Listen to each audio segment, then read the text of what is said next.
प्यारे साथियों नमस्कार, कैसे हो आप सभी। मेरा नाम विनोद कुमार शाक्य, स्वागत है आपका अपने यूट्यूब चैनल विनोद कुमार शाक्य के चैनल पर। आप सभी प्यारे दोस्तों का एक बार फिर से इस नई क्लास का हमारा जो टॉपिक चल रहा था वो है रीट लेवल 2 के लिए जो आपके एसएसटी में एक नई यूनिट जुड़ी है, यानी बीमा एवं बैंकिंग जो हमारी नई इकाई है। तो उसका जो टॉपिक है हमारा जो वो चल रहा था सहकारिता के बारे में। तो सहकारिता के बारे में जो हमारा टॉपिक चल रहा था उसमें जो आज हम पढ़ेंगे वो पढ़ेंगे सहकारी बैंक के बारे में। तो आज का जो टॉपिक है हमारा वो है सहकारी बैंक के बारे में। तो चलिए हम टॉपिक की यहाँ पर शुरुआत करते हैं। तो यहाँ पर बात आती है सबसे पहले देखो सहकारी बैंक। तो सहकारी बैंक देखो क्या होते हैं। तो यहाँ पर कहता है देखो कि सहकारी बैंकों की स्थापना का मुख्य उद्देश्य कृषि तथा ग्रामीण विकास हेतु, यानी ये क्या कहता है कि सहकारी जो बैंक हैं उनकी स्थापना किसके लिए होती है कि सहकारी बैंकों की स्थापना का मुख्य उद्देश्य कृषि तथा ग्रामीण विकास हेतु अल्पकालीन तथा मध्यकालीन ऋण उपलब्ध करवाना होता है। अब यहाँ पे देखो बात क्या आती है कि अल्पकालीन और मध्यकालीन। तो अल्पकालीन जो अवधि होती है वो हम क्या मानते हैं, लगभग ये हम मानते हैं 12 से लेकर 15 माह, यानी 1 वर्ष से लेकर, यानी कि लगभग ये हम क्या मान सकते हैं इसको 12 माह से लेकर 15 माह तक इसकी अवधि मान सकते हैं। मध्यकालीन का मतलब 1 से लेकर 5 वर्ष तक की अवधि। तो इसका कार्य क्या होता है कि अल्पकालीन तथा मध्यकालीन ऋण उपलब्ध करवाना होता है। उसके बाद यहाँ पे बात आती है कि जो सहकारी बैंकों की स्थापना वो 3 स्तर पर की जाती है। देखो तो यहाँ पे सहकारी जो बैंक है उनकी स्थापना कितने स्तर पर की जाती है, तो यहाँ पर जो सहकारी बैंक है उनकी स्थापना 3 स्तर पर की जाती है। तो जिसमें सबसे पहला आता है कि आपका राज्य स्तर पर, दूसरा आता है जिला स्तर पर और तीसरा आता है ग्रामीण स्तर पर। तो सबसे पहले अब हम बात करते हैं किसकी, यहाँ पर राज्य स्तर पर। तो राज्य स्तर की बात अब यहाँ पर हम कर लेते हैं।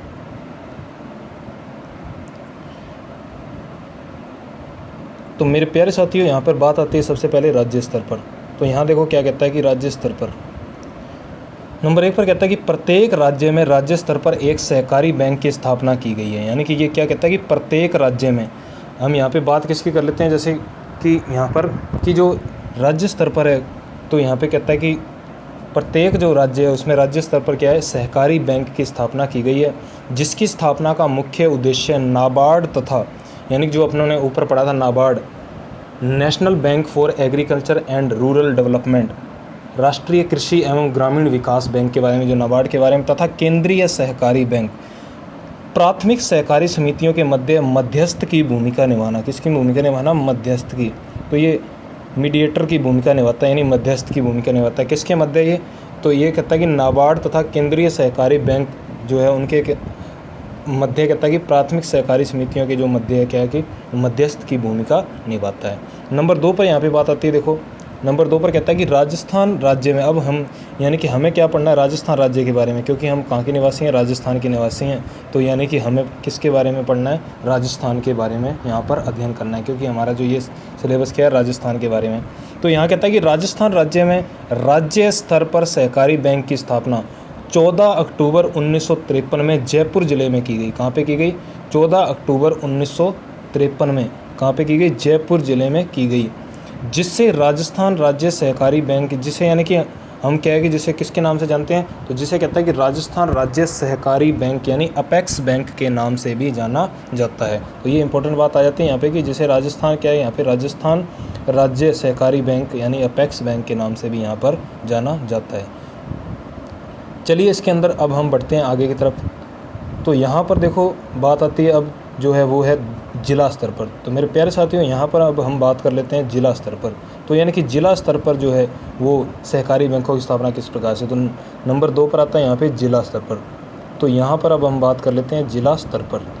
तो यहाँ पे देखो क्या कहता है जिला स्तर पर, तो ये कहता है नंबर 1 पर कि जिला स्तर पर स्थापित सहकारी बैंकों को केंद्रीय सहकारी बैंकों के नाम से, यानी क्या कहता है ये इंपॉर्टेंट कि यहाँ पे जो जिला स्तर पर जो बैंकों की स्थापना की जाती है उसे किस नाम से जाना जाता है, केंद्रीय सहकारी बैंकों के नाम से जाना जाता है।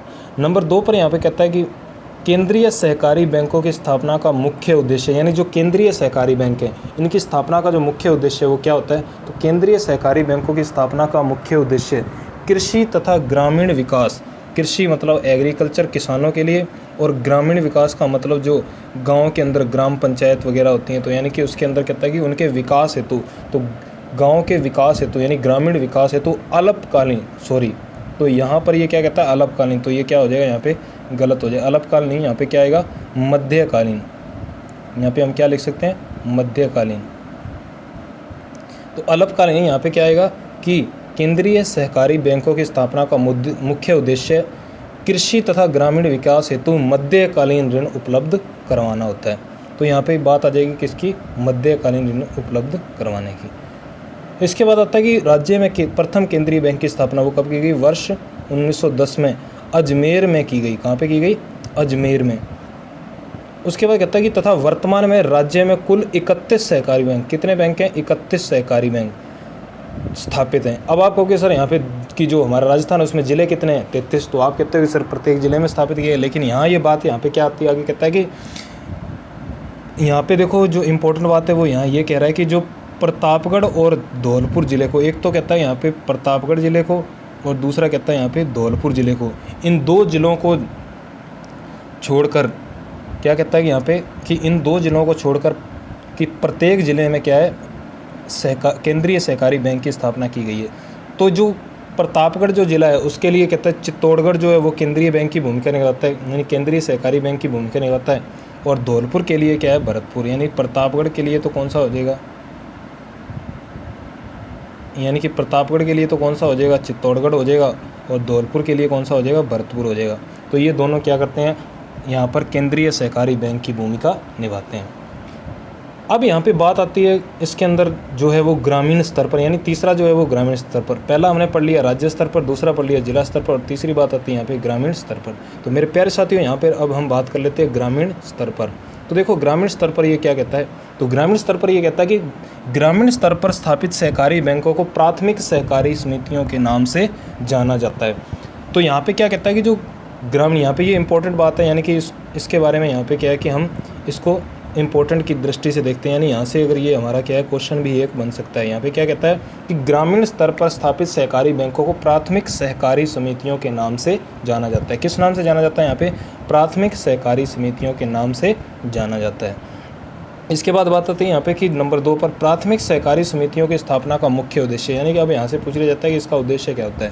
तो इसका उद्देश्य कहता है कि कृषि तथा ग्रामीण विकास हेतु अल्पकालीन ऋण उपलब्ध करवाना। तो यहाँ पे क्या कहता है कि जो प्राथमिक सहकारी समितियों की स्थापना का मुख्य उद्देश्य क्या होता है, कृषि तथा ग्रामीण विकास हेतु अल्पकालीन यानी कि कम अवधि का, अल्पकालीन मैंने बताया था जैसे कि 12 से लेकर 15 माह की अवधि, तो अल्पकालीन ऋण उपलब्ध करवाना। तो यहाँ पे बात आती है, देखो जो सहकारी बैंक है, अगर आपसे क्वेश्चन पूछ लिया जाए कि सहकारी बैंक की जो स्थापना है वो किस लिए की जाती है, तो सहकारी बैंक की स्थापना अल्पकालीन तथा मध्यकालीन दोनों प्रकार के ऋण उपलब्ध कराने के लिए की जाती है। लेकिन जो कहता है कि जो केंद्रीय बैंक की जो स्थापना होती है, यानी केंद्रीय जो बैंक हैं उनकी स्थापना किसके लिए की जाती है, तो केंद्रीय बैंक की जो स्थापना है वो यहाँ पर क्या है अल्पकालीन की जगह यहाँ पे क्या आ जाएगा मध्यकालीन ऋण उपलब्ध करवाने के लिए। और जो ग्रामीण स्तर पर कहता है जो सहकारी बैंक है तो उनको किस नाम से जाना जाता है, सहकारी समितियों के नाम से, यानी प्राथमिक सहकारी समितियों के नाम से जाना जाता है।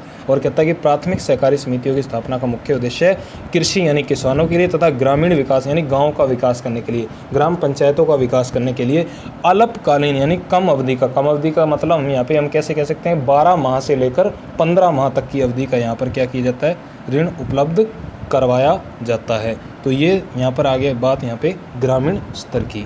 तो मेरे प्यारे साथियों यहाँ पर मुझे उम्मीद है कि आपको ये क्लास जो पसंद आई होगी। तो अगर ये क्लास आपको पसंद आई है तो इस वीडियो को लाइक करें, अपने सभी दोस्तों के साथ शेयर करें। जितने भी रीट की तैयारी कर रहे हैं तो उन सभी दोस्तों के साथ यहाँ पे आप इसको शेयर करें और ज़्यादा से ज़्यादा इस चैनल को सब्सक्राइब करें और साथ में बने बेल आइकन को जरूर प्रेस कर लें, जिससे आपको आगे आने वाले वीडियोज़ के नोटिफिकेशन मिलते रहें और वो भी सबसे पहले। इस वीडियो के अंदर जुड़ा रहने के लिए आप सभी प्यारे दोस्तों का व्याख्याता वाणिज्य विनोद कुमार शक के द्वारा बहुत बहुत धन्यवाद।